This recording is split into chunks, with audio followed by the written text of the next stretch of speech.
काटेवाडीच्या अंगणी मेंढ्या धावल्या रिंगणी, पायघड्या धोतराच्या झाला गजर हरिनामाचा, अशा शब्दांमध्ये जगद्गुरू संत तुकाराम महाराज यांच्या पालखीसमोर मेंढ्यांचं गोल रिंगण पार पडलेलं आहे। बारामतीच्या काटेवाडी इकडे गोल रिंगण पार पडलंय, तर संत तुकाराम महाराजांच्या पालखीसमोर गेल्या अनेक वर्षांपासून मेंढ्यांचं गोल रिंगण घातलं जातं।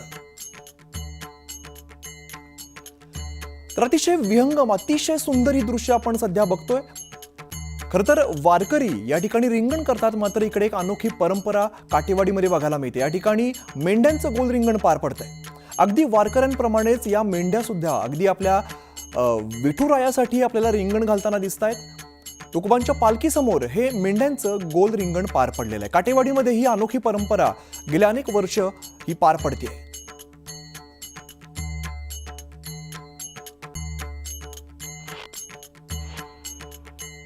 तर जगद्गुरू संत तुकाराम महाराजांच्या पालखीचं काटेवाडीमध्ये जोरदार स्वागत झालेलं आहे आणि धोतराच्या पायघड्या घालून परीड समाजाने तुकोबांच्या पादुकांचं काटेवाडीमध्ये स्वागत केलं। तुकोबांच्या पादुकांचं दर्शन घेण्यासाठी भाविक मोठ्या संख्येने इकडे उपस्थित होते। तर इकडे काही वेळ पालखीचा विसावा पार पडला।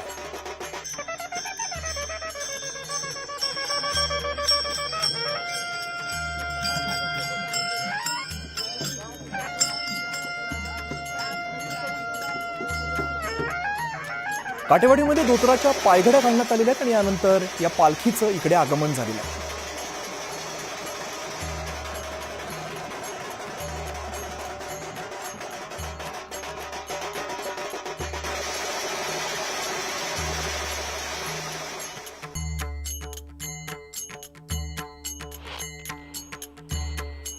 भेटी लागी जीवा लागलीसे आस, पाहे रात्रंदिवस वाट तुझी। संत तुकाराम महाराजांच्या पालखीसोबत हजारो वारकरी पंढरपूरच्या विठुरायाला भेटण्यासाठी निघालेले आहेत। संसाराच्या भारातून उसंत घेत माता, भगिनी आणि माऊलींच्या जयघोषामध्ये वारीचा आनंद घेत आहेत।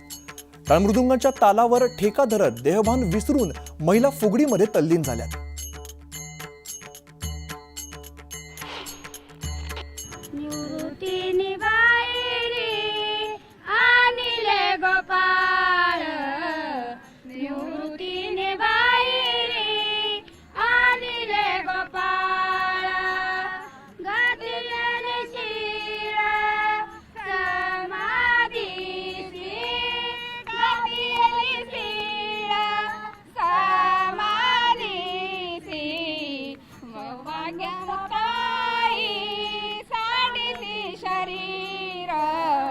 सोपान मुक्ताबाई सांडिती शरीर आणि कांचे ते उद्भिन्नले मन आणि कांचे ते उद्भिन्नले मन गाठिले सुमन समाधीसी घातिले सुमने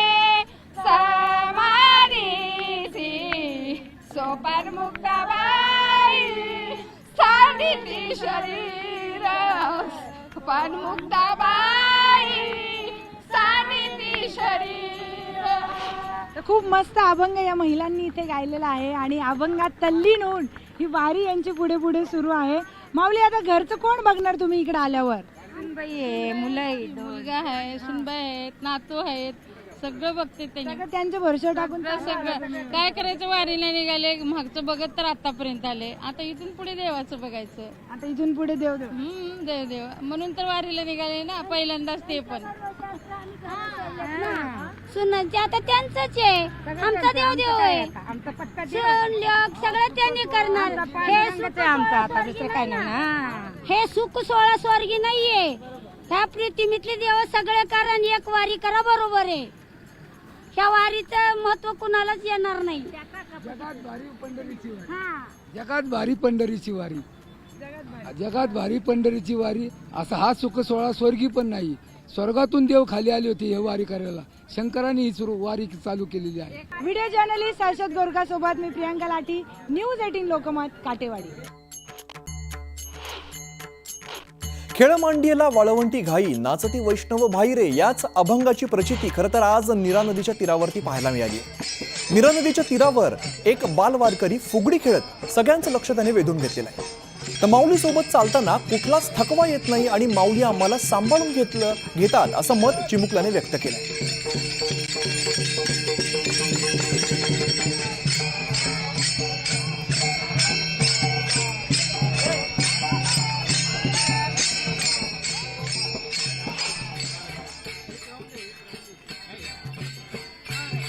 हे सगळे बाल वारकरी वारीमध्ये रमलेले आपल्याला बघायला मिळतात. आपण जर दृश्यांमध्ये बघितलं तर सगळ्या वयोगटातले खरं तर वारकरी आपल्याला बघायला मिळतात.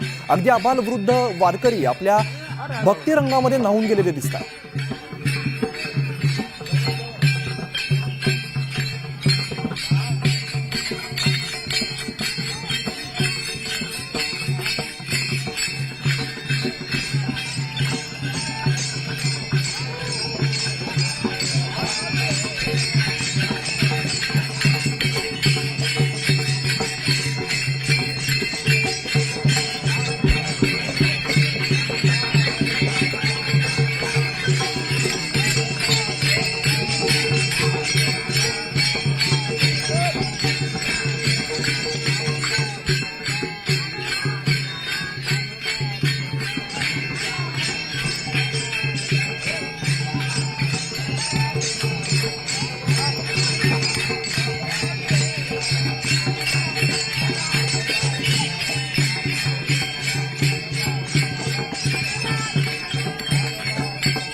तर लाखो वारकरी पंढरपूरच्या दिशेने वारीमध्ये चालत जात आहेत आणि संत ज्ञानेश्वर महाराजांच्या पालखीत अख्खा कुटुंब सहभागी झालेलं आहे. लेक, सून, जावई असे सर्वजण पंढरीच्या विठुरायाची वारी करतात.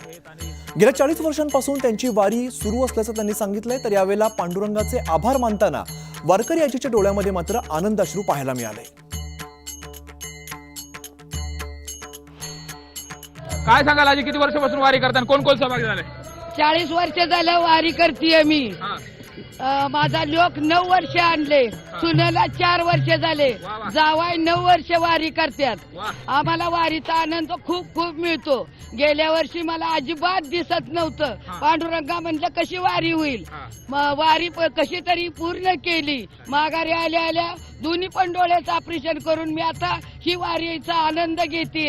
या वारीत लय आनंद मिळतोय. आनंद मिळतो म्हणजे कसा, मेल्यानंतर कुणीही वारी चालवतं, पण जिवंतपणी लेक, सून, जावा घेऊन वारी करते, याचाच मला आनंद मिळतो. तुमची वारीची परंपरा हे चालवतात सगळे? हा, हे चालवतात. हा, जित्यापणी सगळी संघ घेऊन चालते, याचा आनंद मला होतो. रामकृष्ण हरी. काय वाटतं तुम्हाला, आईसोबत वारी करताय, चेहऱ्यावरती आनंद आहे, आईच्या डोळ्यात पाणी आलंय का? तर तुम्ही त्यांची परंपरा, वारीची परंपरा पुढे चालवताय. आईसारखा गुरु कुठंच नाही आपल्याला. जगात सेवा करायचं आत्ताच, मेल्यावर कोण बघितलंय. आई बरोबर वारी केली तर मला सुख जन्माचं आहे. आईशिवाय आपल्याला दुसरं कोण नाही, वडील नाही, कोण नाही. माझी मंडळी, मी, माझी दाजी आणि आई असे आम्ही 4 जण वारी करतोय. आता गावाकडे कोण असतं? गावाकडे गावाकडे 2 पोरं आहेत, ते आमची सासूबाई सांभाळते. आमचं बाकी सर्व आहेत, आम्ही आज सोडून आलो उघड्यावर, माऊलीच्या भरोशावर. माऊलीच्या बरोबर. आणि पेरण्या झाल्या गावाकडे? हा, पेरण्या नाही झाल्या, घाट नाही ना. घाट आले नाही तेव्हा पेरण्या नाही द्या, इथून जाऊन पेरणी करायची. आता चेहऱ्यावरती आनंद आहे, सगळं कुटुंब सोबत आहे. माऊली सांभाळून घेते सगळ्याला. माऊली एक बी असा मनुष्य दाखवा मला की तो उपाशी झोपलाय.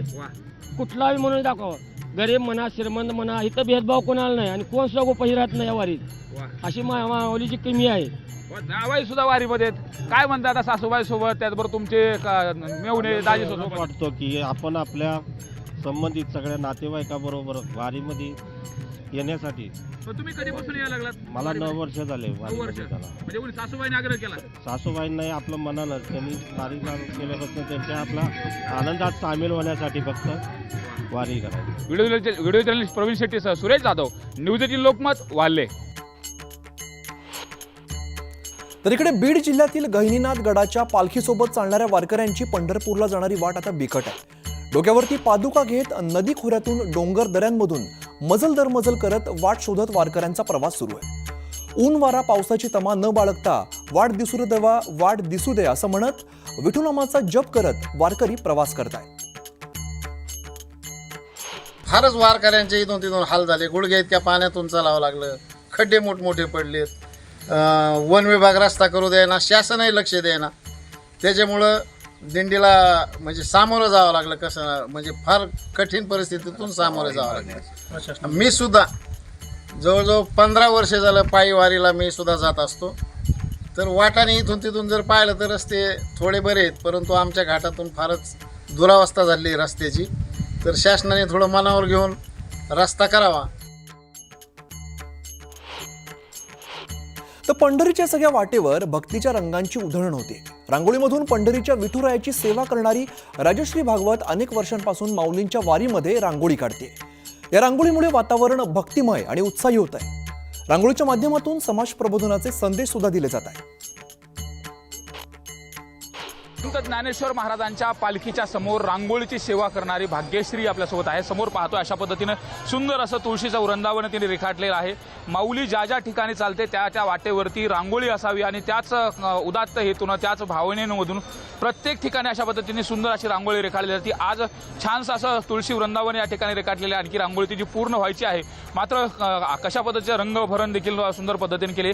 एकीकडे टाळमृदंगाच्या गजरामध्ये भक्तीचे रंग उधळले जातात, तर दुसरीकडे रांगोळीचे रंग देखील सुंदर पद्धतीने या ठिकाणी उधळले जात आहेत. आणि ही रांगोळी काढत असताना जी रांगोळीची सेवा आहे ती गेल्या अनेक वर्षापासून माऊलीच्या पालखी सोहळ्यामध्ये ती करत असते. येणारा प्रत्येक भाविक या रांगोळीकडे पाहिल्यानंतर वा किती सुंदर रांगोळी झाली आहे अशा पद्धतीने देखील प्रत्येक वेळेस म्हणत असते. आपण भाग्यश्रीला विचारू, किती वर्षापासून सेवा करते आणि माऊलीची सेवा करत असताना आनंद कसा वाटतो? गेली 14 वर्ष झाले आळंदी ते पंढरपूर माऊलींच्या पालखीपुढे आपण रांगोळीच्या पायगड्यांची सेवा करतोय. मी ही कला कुठे शिकलेली नाही, परमेश्वरी देणगी आहे, गॉड गिफ्टेड आहे. त्यामुळे खूप वर्ष झाले आम्ही वारीला येतोय, रांगोळीची सेवा करतोय आणि समाज प्रबोधनपर विषय रांगोळीतून मांडण्याचा प्रयत्न करतो. व्हिडिओ जर्नलिस्ट प्रवीण शेट्टीसह सुरेश जाधव, न्यूज 18 लोकमत, नीरा. महाराष्ट्राच्या वारकरी परंपरेतील सगळ्यात महत्त्वाची मानाची पालखी म्हणून ओळख असलेल्या आदिशक्ती मुक्ताबाई पालखी सोहळा आज 21व्या दिवशी धाराशिव जिल्ह्याच्या प्रवेशद्वारावरती पारगाव या ठिकाणी मुक्कामी पोहोचलाय. सुमारे 1500 वारकऱ्यांच्या जयघोषात आणि विठ्ठल नामाच्या गजरामध्ये हा पालखी सोहळा पुढे सरकतोय. गावकऱ्यांनी दुपारपासूनच पालखीचं स्वागत करण्यासाठी मोठी गर्दी केली आहे. तर भजनं, कीर्तनं आणि अभंगांच्या सुरांनी परिसर दुमदुमून गेलाय.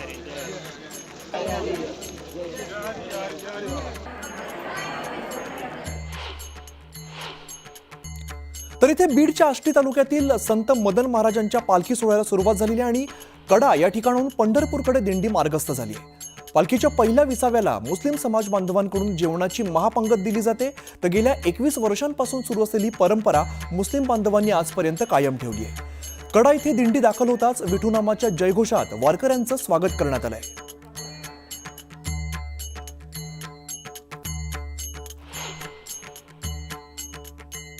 पंढरपुरातील विठ्ठलाच्या चरणी तब्बल 1 किलो चांदीचा मुकुट अर्पण करण्यात आलेला आहे. लातूरच्या गणी सय्यद या मुस्लिम तरुणाने हा चांदीचा मुकुट अर्पण केलाय.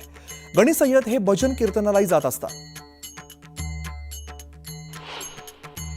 1 किलो 9 तोळेचा आहे. किंमत किती? किंमत एक सांगता येणार नाही, एक अंदाजे आम्ही दिली. मित्राचं दुकान आहे म्हणून एक त्यांना बनवायला सांगितलं, त्यांनी एवढं दिलं तर इथं आणून मुकुट मापला. म्हणजे आपण मुस्लिम धर्मीय आहात तरी देखील आपण आज विठ्ठलाला एवढं मोठं किरीट अर्पण केलंय. काय भावना आहे? कसं भावना म्हणजे आजोबापासून आम्ही हे देव काय ते देव काय समजा एकत्र समजून चालणार आहे. तर पंढरपूरच्या विठुरायाच्या दर्शनाची आस प्रत्येकाला लागलेली असते. 415 किलोमीटर पायी अंतर कापत दृष्टीहीन असलेले वारकरी एकमेकांना आधार देत पंढरपूरच्या दिशेने चालत निघालेले. ही दिंडी दिव्यांग संघ पुनर्वसन केंद्र गोरेगाव जिल्हा हिंगोली या ठिकाणून निघालेली असून संत सूरदास महाराज दिव्यांग संघ यांच्या माध्यमातून ही दिंडी वाशिम ते पंढरपूरपर्यंत काढली जाते. संत सुरदास महाराज हे सुद्धा आमच्यासारखे अंध होते आणि ते गायकसुद्धा होते. भगवान श्रीकृष्णाची त्यांनी भक्ती केली. आपल्या गाण्यातून त्यांनी भगवान कृष्णाला प्रसन्न करून घेतलं. तसंच आम्हीसुद्धा अभंग गात गात विठ्ठलाचं नामस्मरण करत करीत आम्हीसुद्धा पंढरीला जात आहोत. आणि आम्हालासुद्धा आनंद होत आहे की आम्ही जरी बघू शकत नसलो तरी पांडुरंग आमच्याकडे बघतो. त्याच्यामुळे आम्हीसुद्धा मोठ्या आनंदाने या माऊलीच्या भेटीसाठी दर्शनासाठी जात आहोत. 1 जून या तारखेला निघालेलो आहोत. तर आज आम्ही समजा 27 दिवस, आजचा 27वा मुक्काम होईन आमचा. आणि वारीमध्ये पायी चालताना आम्हाला आनंद होतो. रस्त्याने जाताना वेगवेगळे लोक भेटतात. प्रत्येक गावच्या दिंड्या आम्हाला भेटतात आणि काही लोक पण मला असे मिळाले की त्यांच्यासोबत पण आम्हाला चालायला मिळालं.